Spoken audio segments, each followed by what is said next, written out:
Citoyennes, citoyens de l'espoir, amis maquisards, bonjour ou bonsoir.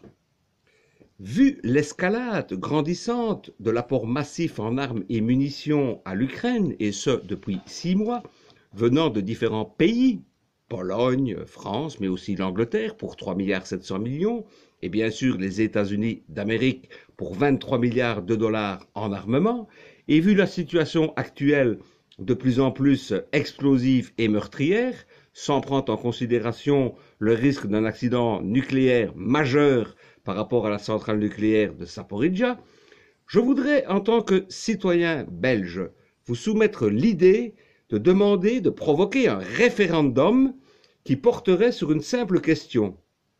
Peuple de Belgique, voulez-vous continuer à soutenir militairement et financièrement l'Ukraine dans sa guerre face à la Russie de M. Vladimir Poutine?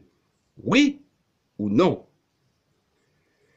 Je vous rappelle que le référendum est un vote qui permet à l'ensemble des citoyens d'un pays d'approuver ou de refuser une mesure proposée par le pouvoir exécutif. Ne serait-il pas judicieux, voire intelligent, de demander l'avis du citoyen sur un sujet aussi grave, et ce, tant que le pire est encore évitable, car l'Ukraine pourrait très bien se transformer en une sorte de Vietnam ou d'Afghanistan à la européenne, nous entraînant dans une spirale infernale qui pourrait très bien nous amener au début d'une troisième guerre mondiale. Sans oublier, mesdames, mesdemoiselles, messieurs, qu'en novembre 2024, ce sont les élections aux États-Unis d'Amérique. Et à mon sens, M. Donald Trump a beaucoup de chances d'être réélu. Et qu'est-ce que M. Donald Trump fera le lendemain de sa réélection?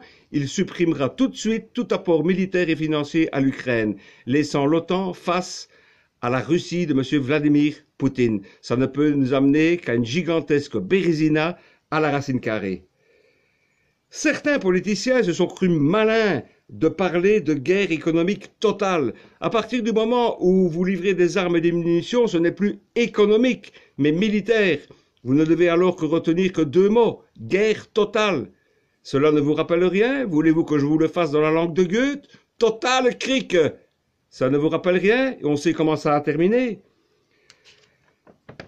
Les sanctions de pacotille contre la Russie n'ont eu aucun effet majeur sur l'économie russe. Au contraire, elle a servi les propres intérêts de la Russie qui revend en partie sur l'énergie à l'Inde, entre autres, qui revend avec un supplément de 15% cette énergie de gauche et de droite. Rajoutez à cela l'inflation galopante, les prix des énergies qui explosent, ainsi que la chute vertigineuse de l'euro qui n'a jamais été aussi bas, et ce depuis 20 ans.